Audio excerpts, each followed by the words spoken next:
Welcome back to my channel. இன்றைக்கி தேதி 14 மே 2024. Current time 10:37 ஆகிட்டுருக்கு. இன்றைக்கி உள்ள பேங்க் நிஃப்டியோட ஸ்டேட்டஸ், கரண்ட் ஸ்டேட்டஸு, இன்றைக்கி உள்ள சப்போர்ட் அண்ட் ரெசிஸ்டன்ஸ் என்னென்னு பார்க்கலாம். இப்போ bank Nifty current running 47,730 range. இன்றைக்கி உள்ள ரெசிஸ்டன்ஸ் 47,757, சப்போர்ட் 47,607.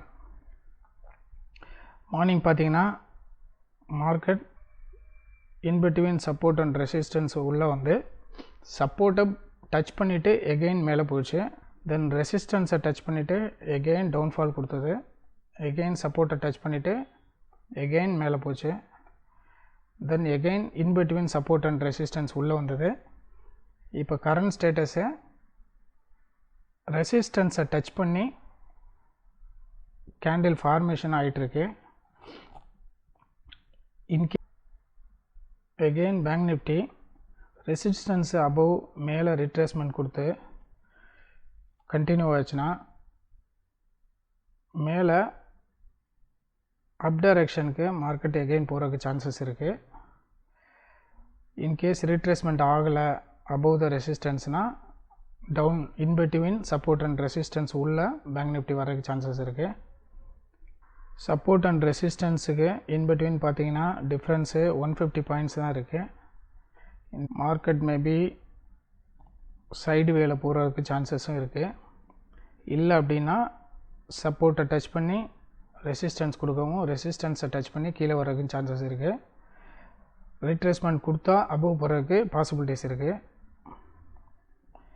இதில் பையர்ஸ் கொஞ்சம் கேர்ஃபுல்லாக ட்ரேட் பண்ணுங்க. ஏன்னா மார்க்கெட் சைடுவேயோ அப் அண்ட் டவுன் கொடுத்ததுன்னா பையர்ஸு லாஸ் பண்ணுறதுக்கு சான்சஸ் ப்ராபபிலிட்டி நிறையா இருக்குது. ஸோ அதனால் பார்த்து ட்ரேட் பண்ணுங்கள். நான் இன்றைக்கி ட்ரேடு என்ன எக்ஸிக்யூட் பண்ணேன், எதை பேஸ் பண்ணி பண்ணேங்கிறத சொல்கிறேன். ஃபஸ்ட்டு கேண்டில் வந்து green candle, then again downfall வந்தது. Then again third candle, fourth candle பார்த்திங்கன்னா அப் அண்ட் டவுன் கொடுத்துட்டு இருந்தது. ஸோ நான் இந்த ஃபாலை பேஸ் பண்ணி புட் சைடு என்ட்ரானேன். நான் சூஸ் பண்ண ஸ்ட்ரைக் ப்ரைஸு 47,900 புட்டு. இதில் ஒரே ஸ்ட்ரைக்கில் தான் இன்றைக்கி ட்ரேட் பண்ணேன்னா டோட்டல் நான் பண்ண ட்ரேடு வந்து பார்த்திங்கன்னா 3 ட்ரேடு. எக்ஸிக்யூட்டட் ஆர்டரும் 3. இதோட ஓவரால் ஸ்டேட்டஸ் என்னென்னு பார்க்கலாம்.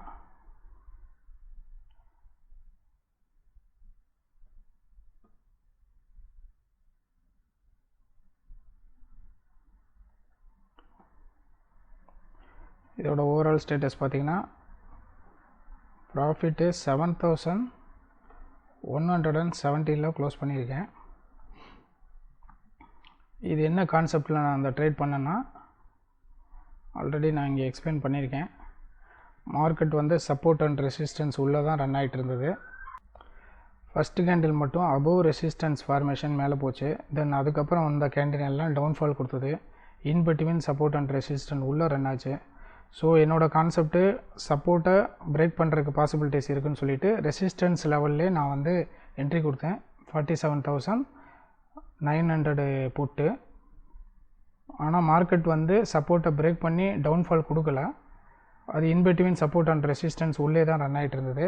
ஸோ நான் எடுத்த புட்டு ஸ்ட்ரைக் ப்ரைஸு ரீசனபிள் ப்ராஃபிட் கொடுத்தோன்னா நான் வெளியில் வந்துட்டேன்.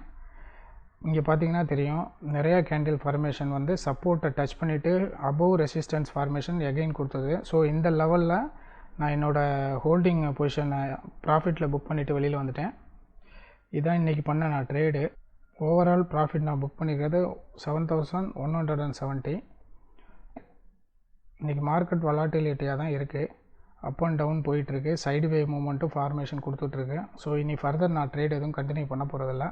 இன்றைக்கி புக் பண்ண இந்த ப்ராஃபிட்டோட இன்றைக்கி ட்ரேடை நான் க்ளோஸ் பண்ணிடுறேன்.